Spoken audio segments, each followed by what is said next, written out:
Ekki viljum við bræður láta yður vera ókunnugt þá sem sofnaðir eru, sjáðu þið, sofnaðir einu sinni enn, til þess að þér séuð ekki hryggir eins og hinir sem ekki hafa von.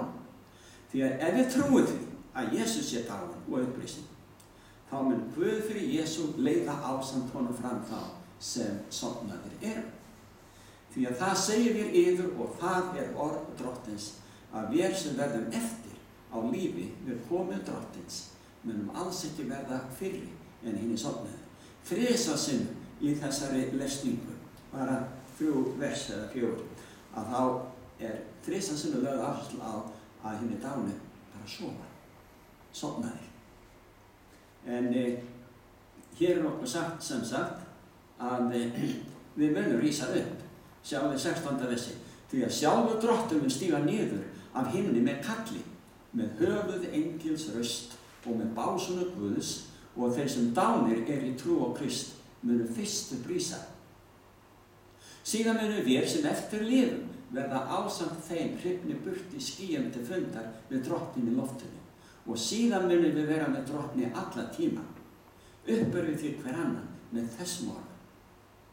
En heyrum við þennan boðskap yfirleitt við jarðarfarir? Almennt ekki. Og ég segi bara mikilvæg ábyrgð kennimanna sem boða einhverja vitleysu, tala ef það ekki einu sinni sannleikur í því. Og fólk telur bara að nú hinir dánu komnir yfir í sælu og hafa það bara gott. Þeir bara sofa, sem ekki slæmt. Við erum meðvitundarlaus og þurfum ekki að horfa upp ósköpum sem sér stað hér á jörðu og á eftir að versna mikið áður Kristi kemur. Förum við í Esekiel í 37. kafla. Þar lesum við frá 12. versi, svo segir Drottinn Guð, sjá, ég vil opna grafir yðar og láta yður rísa upp á gröfina. Sjáu það, hann tala upprisu. Þjóð mín mun rísa upp, sem sagt.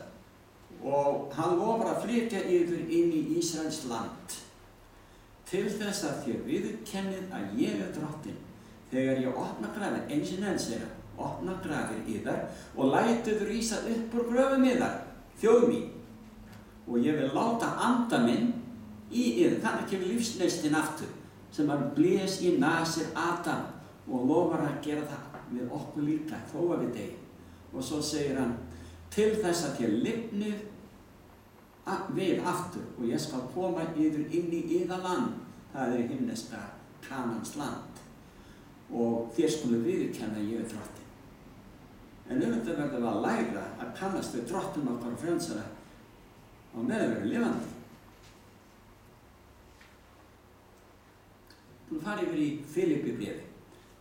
Þar fáum við svar við spurningunum hvernig líkama fáum við í upprisunni. Í 20. versi lesum við, en föðurland vort á himni, og frá himni mæntu við frelsarans, Drottins Jesú Krist.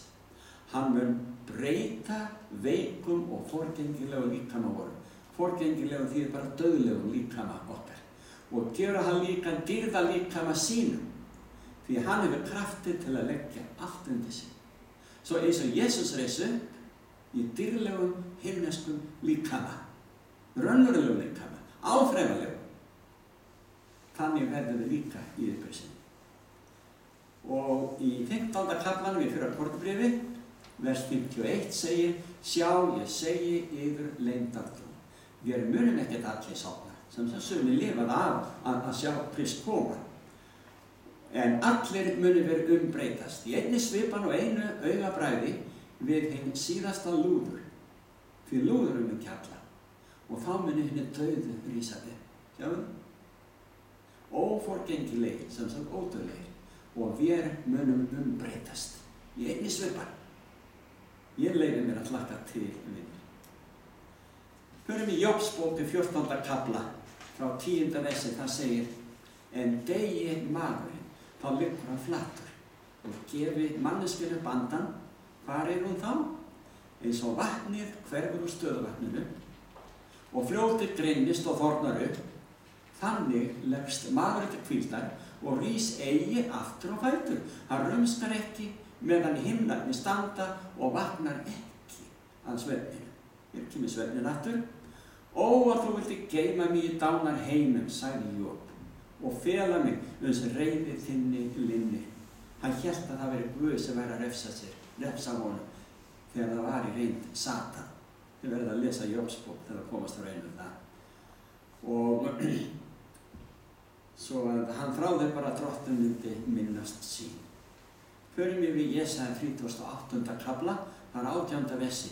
Hel, það þýðir hel er annað nafn yfir dauða, líka notað yfir gröf. Hel vexa með þig ekki, dauðinn lofa þig eigi. Þeir sem niður eru stignir í gröfina vona eigi á trúfesti þína, en sá einn lofa þig sem lifir eins og ég í dag. Hér er verið að tala lifandi fólk.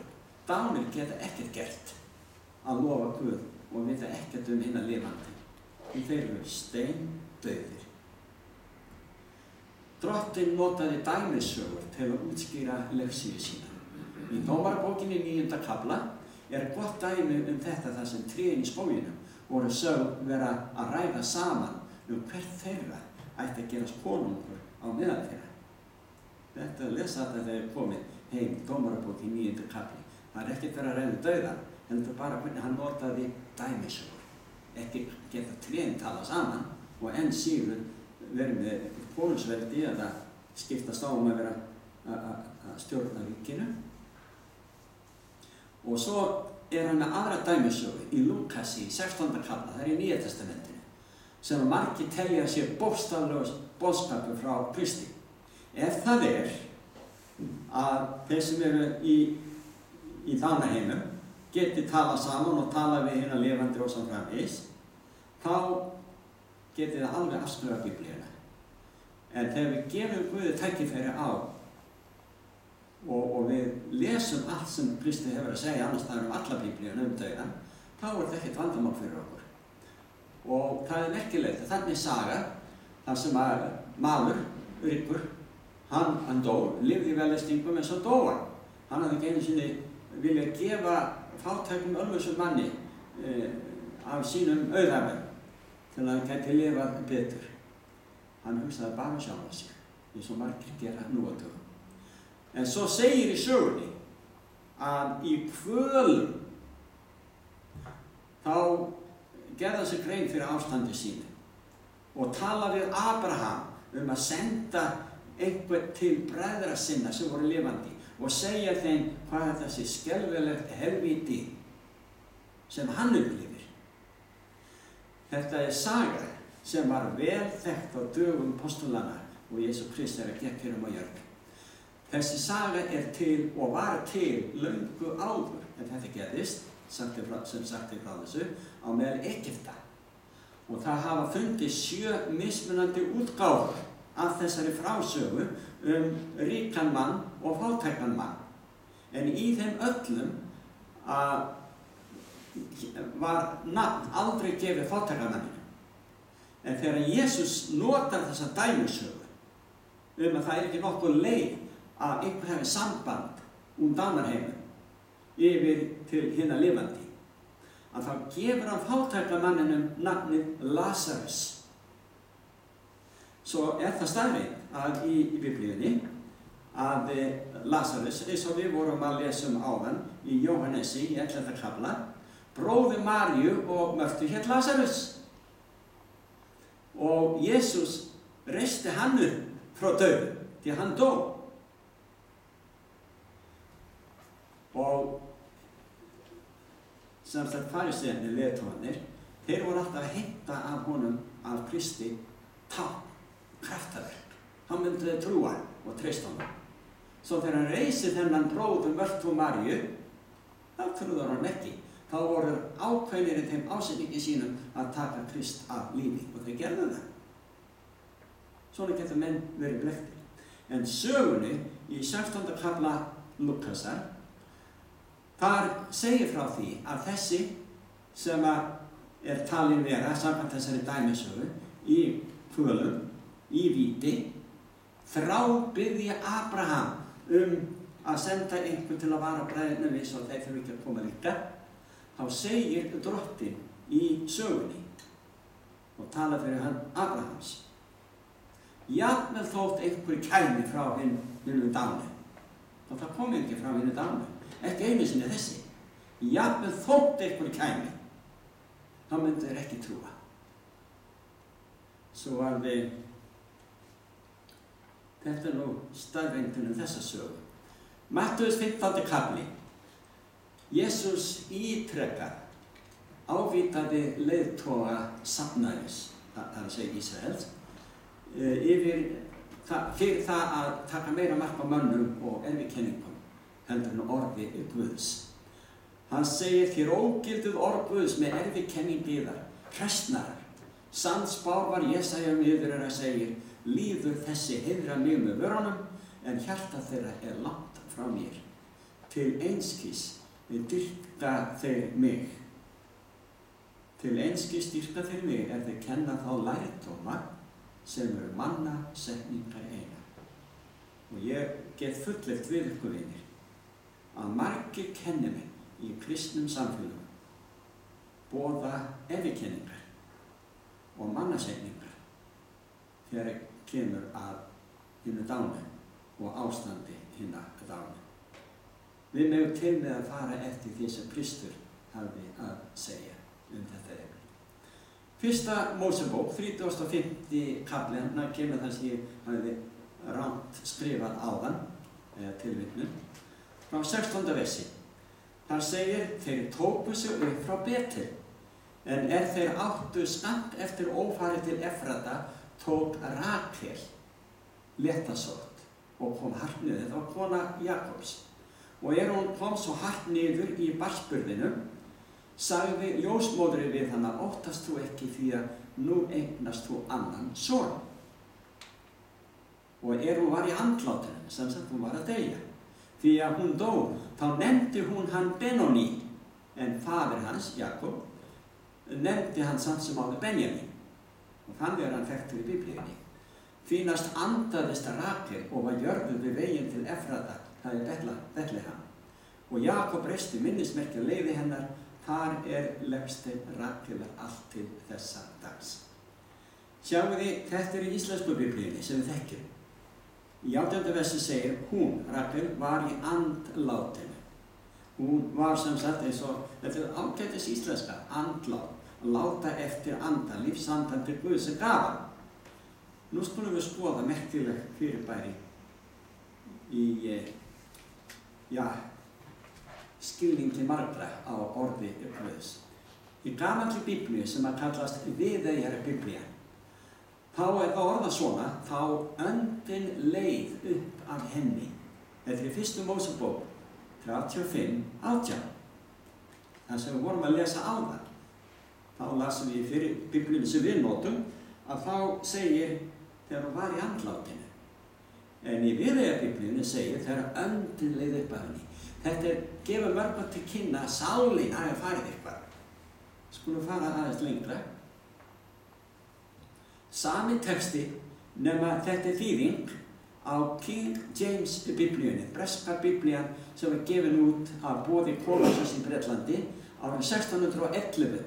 Þar segir Rakel. Þar kom að því þegar sál hennar yfirgaf hana, því að hún dó. Svíinn þarna í Biblíu þýðingunni. Þá gaf hún honum nafnið Benóní, en Jakob breytti því í Benjamin. Á grundvelli þessar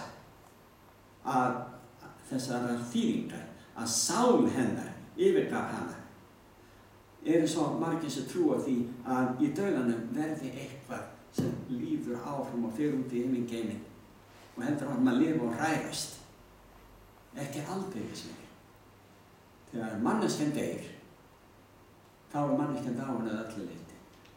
Og það ekki fyrr en að Kristur kemur aftur og reisir dána upp að þeir lifa á ný. Sálin einstaklingurinn, ýmist lifandi eða dáin. Við höldum áfram. Í Gamla testamentinu hebreska orðið nefes notað alls 700 sinnum, bara í Gamla testamentinu, og þýtt á ýmsan hátt, til dæmis sál, skepna, persóna, líf, dauðir, sjálfur. Á frummálinu merkir það aldrei sjálfstæða meðvitund utan líkamans. miklu fremur lifandi einstaklingar. Og 119 sinnum í Gamla testamentinu það réttilega þýtt sem líf.